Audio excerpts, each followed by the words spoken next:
Good evening, students. We are going to study Newton's laws of motion today. तो Newton's law of motion के बारे में हम पढ़ने वाले हैं 11 के रिलेवेंट से. सो न्यूटन लॉ ऑफ मोशन शुरू करने के पहले will talk about the motion. Motion क्या होता है, क्या अलग अलग तरह की मोशन हम देखते हैं.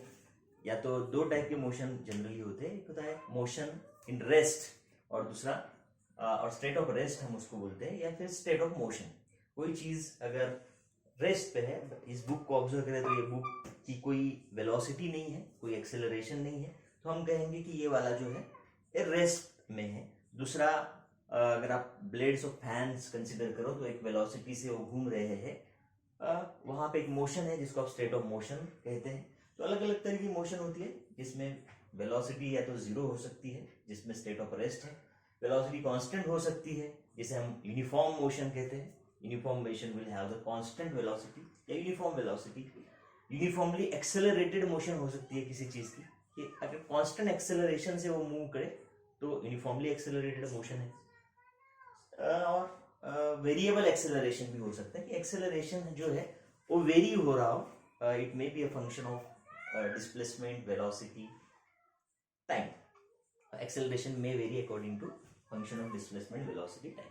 तो ठीक है, जब आप मोशन की बात कर रहे होते हैं तो इन जनरल हम तीन चीजों की बात कर रहे होते हैं. डिस्प्लेसमेंट की बात करते हैं जिसको हम एस कहते हैं या एक्स भी कहते हैं. वेलोसिटी की बात करते हैं जिसे स्पीड भी मैग्नीट्यूड में के फॉर्म में कहा जा सकता है. Displacement, velocity, acceleration.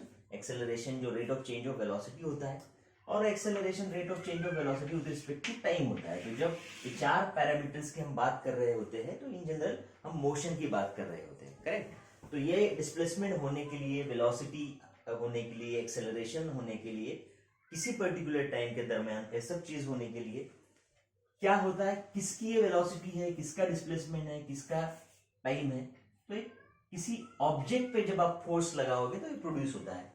तो मास ऑफ द ऑब्जेक्ट भी हम कंसिडर करते हैं, और जो फोर्स उस बॉडी पे या उस ऑब्जेक्ट पे लग रहा है जिससे ये सब एक्सेलरेशन वगैरह प्रोड्यूस हो रहा है, इसके बारे में हम बात करते हैं. तो ये हुआ आपका इन जनरल मोशन, है ना. तो मोशन हम ऑब्जर्व किए, जैसे ब्लेड ऑफ फैन के बारे में बताया, यूनिफॉर्म वेलोसिटी से अगर वो घूम रहा है यूनिफॉर्म मोशन है. जैसे आपका मोशन ऑफ अर्थ है अराउंड द सन, वो भी आपका मोशन है, स्टेट ऑफ मोशन है, यूनिफॉर्म वेलोसिटी से. अलग अलग तरह के मोशन है. ठीक है, तो हम first of all will be starting with Newton's laws of motion का पहला. What is the Newton's first law of motion? तो न्यूटन का फर्स्ट लॉ ऑफ मोशन ये रेस्ट और जो बॉडी मूव हो रही है उसी के बारे में बात कर रहा है. क्या होता है Newton's law of motion first law? ये कहता है कि बॉडी विल नॉट मूव और body will not change it's state until and unless some external force is applied on it. जब तक आप एक एक्सटर्नल फोर्स नहीं अप्लाई करते, मान लीजिए बुक है, इस पे जब तक आप फोर्स नहीं अप्लाई करेंगे ये आगे नहीं बढ़ेगा. So the body will not move और will not change the state of rest until and unless we apply some external force. दूसरा, it doesn't change its state of motion also until and unless you apply external force. जैसे आपकी गाड़ी चल रही है तो अब अगर आपको उसको रोकना है तो भी आपको फोर्स लगाना पड़ेगा. तो फोर्स के लगाए बगैर वो बॉडी नहीं आगे जाएगी, या अगर जा रही है तो रुकेगी नहीं. दूसरे टर्म्स में हम बोल सकते हैं कि जब summation F equal to zero, किसी की बॉडी के ऊपर समेशन एफ मतलब नंबर ऑफ फोर्सेस जो एक्ट हो रहे हैं, उस एक्ट होने वाले फोर्सेस का जब रिजल्टेंट जीरो है तो उसका एक्सेलरेशन भी जीरो है. इसकी मैथमेटिकल कंडीशन समझिए कि अगर ये ब्लॉक है और इस ब्लॉक पे जो नंबर ऑफ फोर्सेस लग रहे हैं, मतलब मान लीजिए यहां से 2 न्यूटन लग रहा है, इसके ऑपोजिट 2 न्यूटन फोर्स है, तो एक दूसरे को कैंसिल आउट कर रहे हैं, है ना. तो इस पे जो टोटल रिजल्टेंट एक्ट हो रही है वो समेशन एफ मानेंगे हम. तो 2 - 2 0. जब 2 न्यूटन इधर से एक्ट हुआ, 2 न्यूटन इधर से एक्ट हुआ, एक दूसरे को उसने कैंसिल किया, तो ऑब्वियसली बॉडी मूव नहीं हुई. तो बॉडी मूव नहीं हुई मतलब एक्सेलरेशन नहीं हुआ, एक्सेलरेशन जीरो है. न्यूटन का फर्स्ट लॉ ये भी बोलता है. क्लियर है? यस नो क्लियर है? जैसे ये बॉडी को जब तक आप फोर्स नहीं लगाओगे तब तक ये बॉडी घूमेगी नहीं. तो कौन सा वाला फोर्स है भाई? ये तो मैंने बोल दिया 2 न्यूटन मतलब ये बैलेंस फोर्स हुआ. तो जब बैलेंस फोर्स है तो आपका नेट फोर्स या बैलेंस फोर्स जब जीरो है तो एक्सेलरेशन नहीं हो रहा है। तो जब तक किसी बॉडी के ऊपर एक अनबैलेंस फोर्स नहीं लग जाता तब तक वो बॉडी मूव नहीं होगी। तो अनबैलेंस फोर्स क्या होगा? अनबैलेंस फोर्स मतलब कुछ वैल्यू होगा। मान लीजिए यहाँ पे 5 न्यूटन में अप्लाई कर रहा हूँ, यहाँ पे 2 न्यूटन अप्लाई कर रहा हूँ, तो टोटल रिजल्टेंट या टोटल अमाउंट ऑफ फोर्स या नेट अमाउंट ऑफ फोर्स जो इस बॉडी पे ऐड हो रहा है कितना है? इस डायरेक्शन में 5 न्यूटन है, ऑपोजिट डायरेक्शन में 2 न्यूटन है, मतलब 3 न्यूटन आपका क्या हो गया? टोटल फोर्स है जो इस बॉडी पे ऐड हो रहा है। ये टोटल फोर्स 3 न्यूटन है, तो 5 न्यूटन आपका इस डायरेक्शन में मैंने प्लस लिया था, आंसर आपका प्लस आया है, मतलब बॉडी का एक्सेलरेशन आपका इस डायरेक्शन में होगा। Body accelerates in the same direction where the larger force out of 2 is acting. इसमें प्लस वैल्यू आ रहा है। क्लियर है? तो आपका ये न्यूटन का फर्स्ट लॉ ऑफ मोशन है, जो मैथमेटिकली भी हम यहां से लिखते हैं। 2 टाइप के फोर्सेस भी हमने एक्सप्लेन किए। कौन से? एक बैलेंस फोर्स, दूसरा अनबैलेंस फोर्स। इसके अलावा जो रिजल्टेंट मैंने बोला है, रिजल्टेंट, इसमें एक वर्ड बोला हमने, क्या होता है भाई resultant? Resultant it is a single force, it is a single force which gives the same effect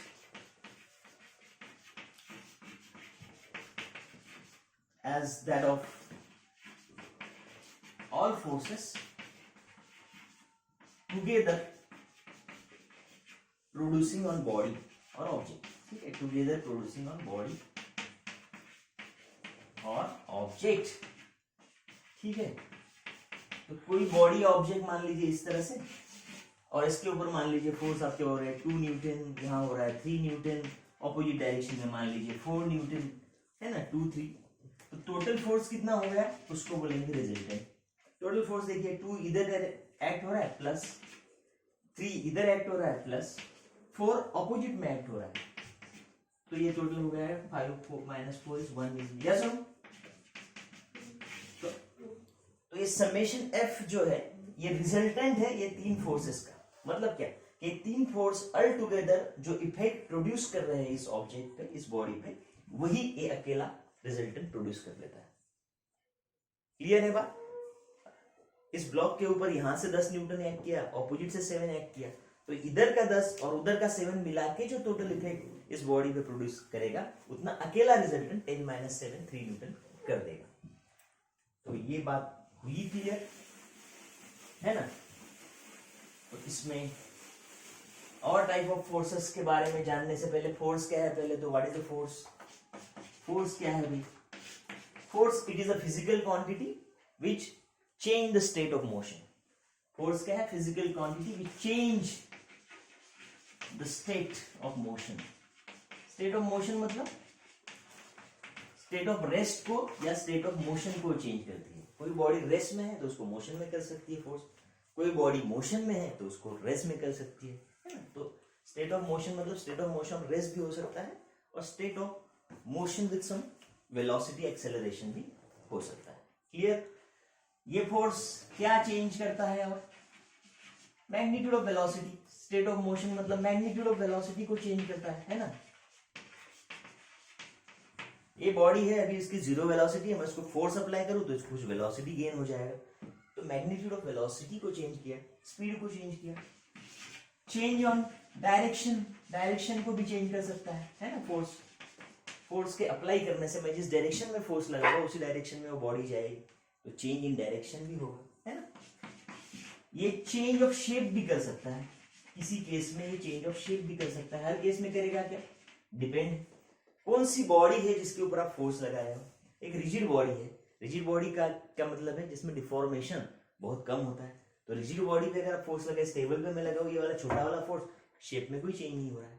यही फोर्स अगर मैं रबर पे लगा दूं, स्प्रिंग पे लगा दूं तो चेंज होगा।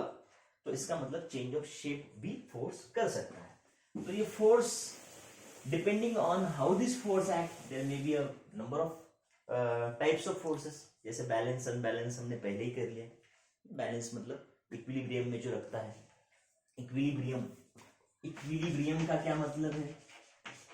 इक्विलिब्रियम, ये बॉडी इक्विलिब्रियम में है, मतलब बॉडी जो है उसके ऊपर एक्ट होने वाला रिजल्टेंट फोर्स 0 है। तो जब इसके ऊपर रिएक्ट होने वाला रिजल्टेंट फोर्स 0 होगा तो हम कहेंगे कि बॉडी जो है इक्विलिब्रियम में है, जो हमने ऑलरेडी कंसेप्ट क्लियर किया 2 न्यूटन 3 न्यूटन इस तरह से एक्ट हुआ तो ये बॉडी इक्विलिब्रियम में है ना। और इधर से 5 न्यूटन एक्ट हुआ, इधर से 2 हुआ, तो यहाँ पे जो है बैलेंस नहीं है फोर्स, तो आप कहोगे कि ये रिजल्टेंट यहाँ पे 0 नहीं है, 5 - 2 3 हो जाएगा, ठीक है। तो ये हुआ इक्विलिब्रियम का कंसेप्ट।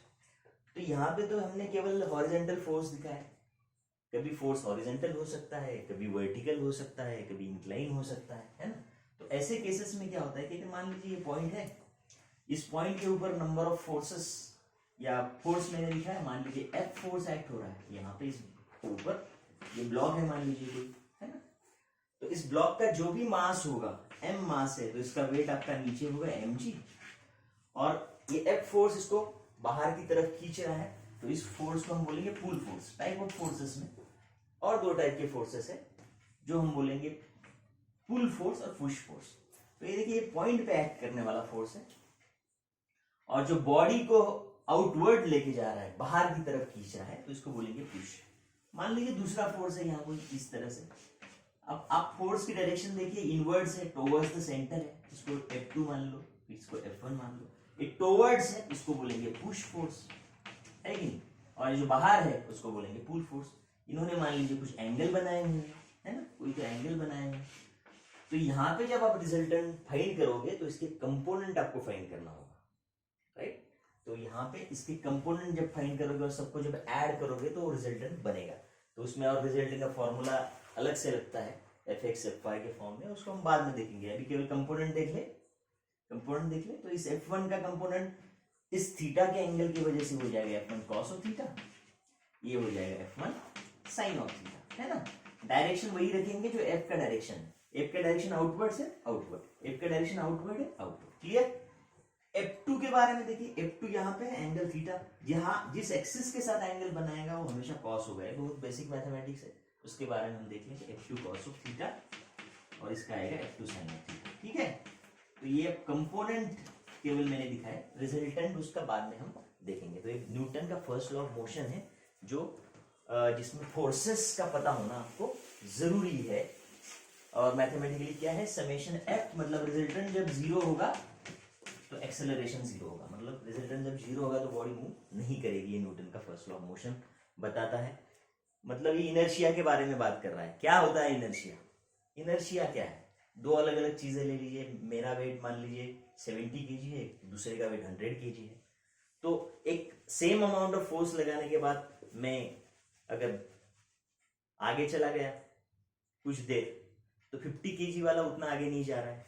मतलब हमारी मास हमारी इनर्शिया है, मतलब हमारी जो मोशन है उसको जो रेजिस्ट करता है वो इनर्शिया हुआ, है ना। मेरी मास उसके, आपने एक फोर्स लगाया मुझे, मैं नहीं जा रहा हूँ, और थोड़ा बड़ा लगाया तो भी नहीं जा, पर एक पर्टिकुलर फोर्स के बाद मैं आगे जाऊंगा, मतलब तब तक मैं रेजिस्ट कर रहा हूँ अपने स्टेट ऑफ मोशन को, स्टेट ऑफ रेस्ट। पहले मैं रेस्ट में हूँ, मैं रेस्ट में ही रहना चाहता हूँ।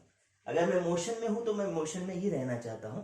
इस चीज को हम बोलते हैं इनर्शिया, है ना।